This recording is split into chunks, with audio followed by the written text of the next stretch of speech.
If you choose the 800, you really like pain. I'm not going to lie. When I'm training, like, training's so hard. I can't even comprehend how hard training is. I was at the track on Friday, halfway through the session, throwing up, feeling awful, and I still get up and run, carry on. And being able to put yourself through that by choice, because you want to. Apparently I want to do this. It's definitely a really interesting mindset. I like to look at it as how much pain can I put myself in? Like, how much can I tolerate? That sounds really messed up. It's like, who's hurt her? But I find it really interesting because the 800 does hurt. When you're doing those lactic sessions and your legs are burning, your head's spinning, I literally can't barely see for hours afterwards because you've really put your body like through it. One of my talents that Trevor will say is like how hard I can push my body and get the best out of myself. But something that's helped me on a daily basis through that is just, rather than, oh my gosh, I'm dreading this so much. And I do have those days, don't get me wrong, where I think I don't want to be in pain today. This is going to really hurt. I've done the session before. It takes however long. I'm going to be sick. I hate being sick. When I'm sick, I cry. So then I'm crying mid-session. I just think like, okay, the more pain I put myself in now, the easier it is on race day. Okay. I love race day. Race day doesn't hurt half as much. The race hurts, but the adrenaline's so high, sometimes I can barely feel it. Training's definitely way harder than racing. So when you do all of that, I'm not going to let a little bit of lactic pain in my legs like mentally stop me from giving it my everything. I think you just become tolerant to it. You become used to it.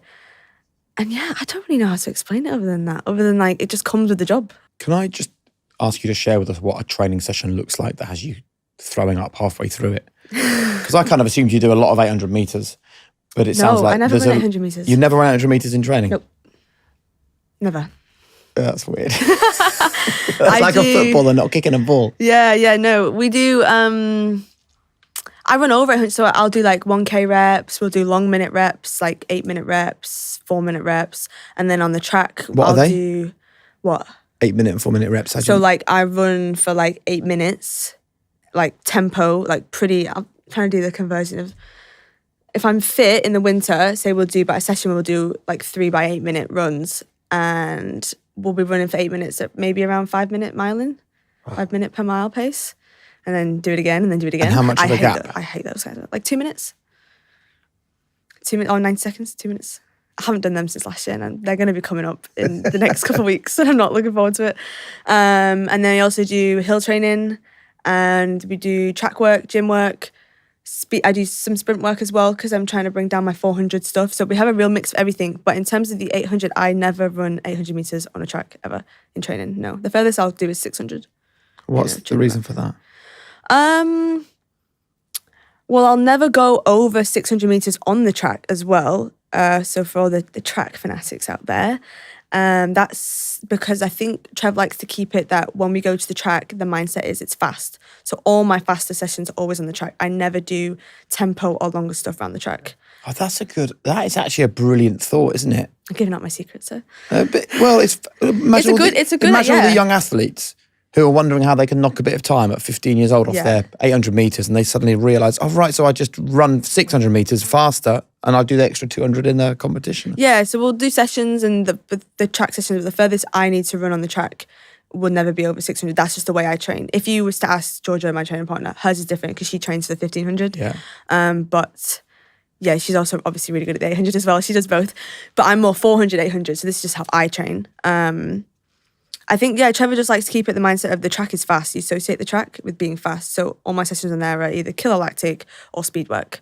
Killer lactic. And everything. It's one of those things that you literally, unless you've experienced it and you want to go do a lactic session, you won't even understand what I'm talking about. But for the athletes out there that have, you know that stuff is brutal. When I first saw the session, I was like, 3,500, that's like nothing. I didn't get off the track for half an hour. I could not move. I felt horrendous. If I looked up, my eyes were seeing black spots everywhere. My head was banging. I was going to be sick. And did you know that Seattle has been living and breathing soccer for decades? So way back in the 70s and 80s, the city welcomed global icons like Pele to the pitch. And in that city, it sparked a love for the game that I think has never faded. And I've travelled around America a lot and I see such passion in Seattle.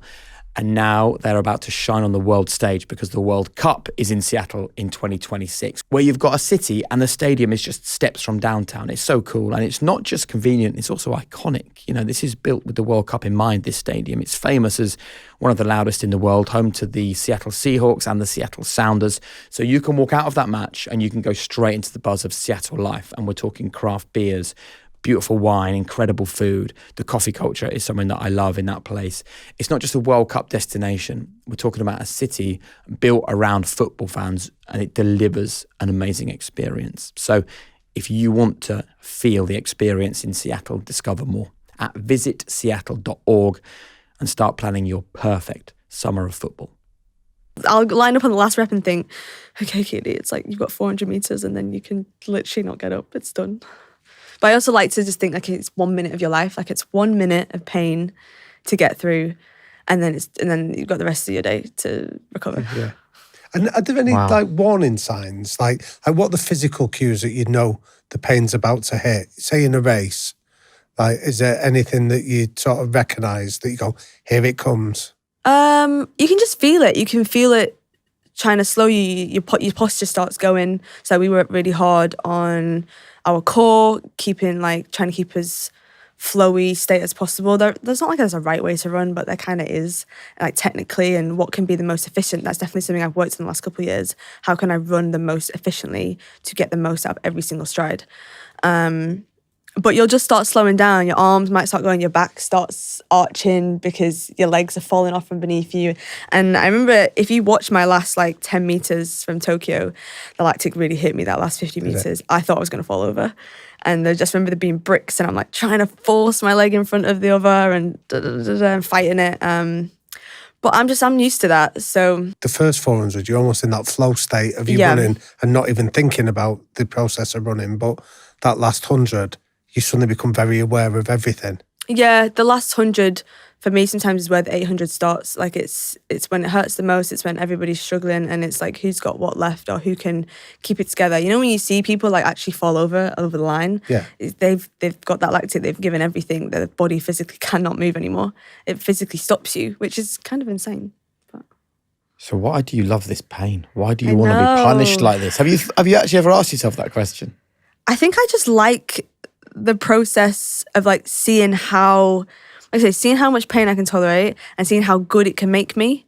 I've obviously found over the years that I'm quite good at this 800 thing. I'm quite good at track and field, and it's given me an incredible life. I've been to some amazing places. I love the life that I live. I literally love it. I wouldn't change it. And the only thing that's going to get me there is to keep putting myself through this pain. So I've got to find a way to love it, to not be scared of it. Because if you're scared of it, you're not going to push yourself as hard. You're not going to be as good. And just really embrace it. But don't get me wrong, it is scary sometimes. And do I want to be getting on my Tuesday morning at 9 a.m. thinking I'm not going to be able to move for the rest of the day. And this is going to hurt me like hell. Yeah. But for some reason, I keep coming back for more.